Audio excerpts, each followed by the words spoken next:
നമസ്കാരം, എൻ്റെ പേര് നിതിൻ എഫ് എന്നാണ്. ഞാൻ SUT ഹോസ്പിറ്റലിലെ കൺസൾട്ടൻറ്റ് സൈക്കോളജിസ്റ്റാണ്. ഇന്ന് ഞാൻ നിങ്ങളോട് സംസാരിക്കാൻ ആഗ്രഹിക്കുന്ന വിഷയം, ഇപ്പോൾ ധാരാളം മോട്ടിവേഷണൽ സ്പീക്കേഴ്സ് എല്ലാം പലവിധ പ്രശ്നങ്ങളിലും കേസുകളിലൊക്കെ അകപ്പെടുന്നുണ്ട്. അതുപോലെ മോട്ടിവേഷണൽ വീഡിയോകളുടെ പ്രാധാന്യം എന്താണ്, യഥാർത്ഥത്തിൽ ഈ മോട്ടിവേഷണൽ വീഡിയോ അത്രയ്ക്കും ഗുണം ചെയ്യുന്നുണ്ടോ എന്നുള്ള ചില കാര്യങ്ങളാണ് ഞാൻ നിങ്ങളോട് സംസാരിക്കാനായിട്ട് ആഗ്രഹിക്കുന്നത്.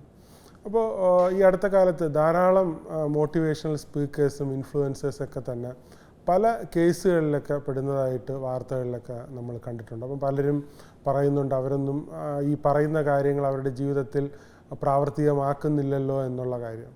അപ്പോൾ അത് വളരെ സീരിയസ് ആയിട്ട് നമ്മൾ ചിന്തിക്കേണ്ടുന്ന വളരെ പ്രധാനപ്പെട്ട ഒരു കാര്യം തന്നെയാണ്.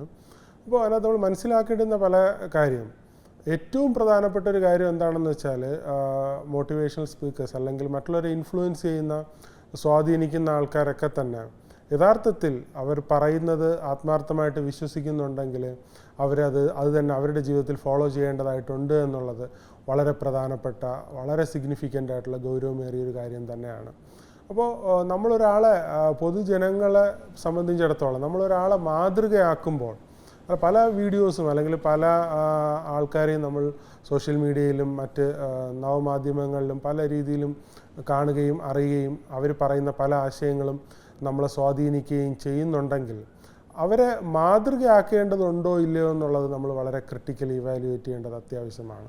ഇപ്പം നമ്മുടെ ജീവിതത്തിലേക്ക് ഒരാളെ റോൾ മോഡലായിട്ട് അല്ലെങ്കിൽ ഒരു മാതൃകാ പുരുഷനായിട്ട് നമ്മൾ സെലക്ട് ചെയ്യുമ്പോൾ ആ ആൾ തീർച്ചയായും നമുക്ക് നേരിട്ട് അറിയാവുന്ന ഒരാളായിരിക്കുന്നത് യഥാർത്ഥത്തിൽ കൂടുതൽ നിങ്ങളെ ഗുണം ചെയ്യുമെന്നുള്ള വസ്തുത ഓർത്തിരിക്കുക.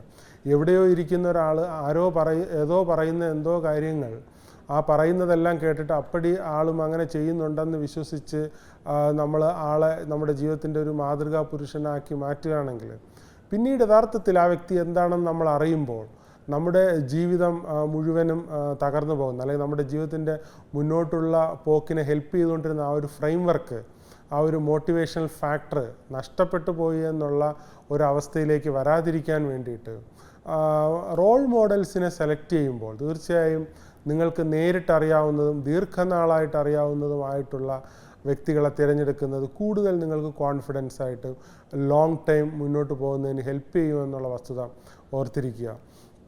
മാത്രമല്ല, ഈ അടുത്ത കാലത്ത് വന്നിരിക്കുന്ന കേസുകളൊക്കെ നോക്കുകയാണെങ്കിൽ അതിലൊരു പൊതു സ്വഭാവം, ഈ മോട്ടിവേഷണൽ സ്പീക്കേഴ്സുകളൊക്കെ തന്നെ കഴിഞ്ഞ നാളുകളിൽ അല്ലെങ്കിൽ അവരുടെ ടീനേജ് പ്രായത്തിൽ അല്ലെങ്കിൽ ഏർലി അഡൽട്ട്ഹുഡ്, ഏർലി യങ്സ്റ്റേഴ്സ് ആയിട്ടുള്ള ടൈമിൽ പല വിധത്തിലുള്ള ഇതുപോലുള്ള ആൻറ്റി സോഷ്യൽ ആക്ടിവിറ്റികളിൽ ഇടപെടുകയും പിന്നീട് അവരുടെ മുഖം നന്നാക്കാൻ വേണ്ടിയിട്ട് കുറേ നാൾ അവർ മാറി നിൽക്കുക, അതിനുശേഷം പെട്ടെന്ന് ഒരു പബ്ലിസിറ്റി കൊണ്ടാക്കി പല രീതിയിലൊരു പല മുഖങ്ങളിൽ അവർ പ്രത്യക്ഷപ്പെടുന്നതായിട്ടാണ് കാണുന്നത്. അപ്പോൾ എനിക്ക് അത് പെട്ടെന്ന് മനസ്സിൽ വരുന്ന ഒരു കാര്യം എന്താണെന്ന് വെച്ചാൽ, സുരാജ് വെഞ്ഞാറമൂടിൻ്റെ ഒരു സിനിമയിലൊരു ഡയലോഗിൽ പറയുന്നത് പോലെ, മുഖത്തെത്ര വിനയം വാരി കോരി തേച്ച് വെച്ചാലും ഉള്ളിലുള്ള ഫ്രോഡ് ഇടയ്ക്കിടയ്ക്ക് തള്ളി പുറത്തു വരുമെന്നുള്ളതാണ്. അപ്പോൾ അങ്ങനെ പുറമേ കാണിക്കുന്ന നാർസിസ്റ്റിക് ഫീച്ചേഴ്സ് ഉള്ള അവർ പറയുന്നതിനേക്കാൾ കൂടുതൽ അവരുടെ പബ്ലിസിറ്റിയാണ് അവർ ആഗ്രഹിക്കുന്നത്, അവരുടെ ആശയത്തെക്കാൾ കൂടുതൽ അവരുടെ ഒരു പോപ്പുലാരിറ്റിയാണ് അവർ എയിം ചെയ്യുന്നത് എന്നുള്ള വസ്തുത നമ്മളെപ്പോഴും ഓർത്തിരിക്കേണ്ടത് വളരെ അത്യാവശ്യമാണ്. നമ്മളിപ്പോൾ സോഷ്യൽ മീഡിയകളിലൊക്കെ നോക്കിയാൽ ധാരാളം ആൾക്കാരെ കാണാൻ പറ്റും. പ്രത്യേകിച്ച് പല സോഷ്യൽ മീഡിയയിൽ എഴുതുന്ന റൈറ്റേഴ്സിനെയൊക്കെ നോക്കിക്കഴിഞ്ഞാൽ അവർ എഴുതുന്ന കണ്ടൻറ്റിനേക്കാൾ കൂടുതൽ പ്രാധാന്യത്തോടു കൂടെയാണ് അവരുടെ ഫോട്ടോ അവർ അതിനകത്ത് പോസ്റ്റ് ചെയ്യുന്നത്. ഒരു ഫുൾ ഫിഗർ അല്ലെങ്കിൽ ഫുള്ളായിട്ടുള്ള ഒരു ഫോട്ടോ പോസ്റ്റ് ചെയ്തതിന് ശേഷം അതിൻ്റെ ഉള്ളിലാണ് അവർ കണ്ടൻറ് ഇടുന്നത്.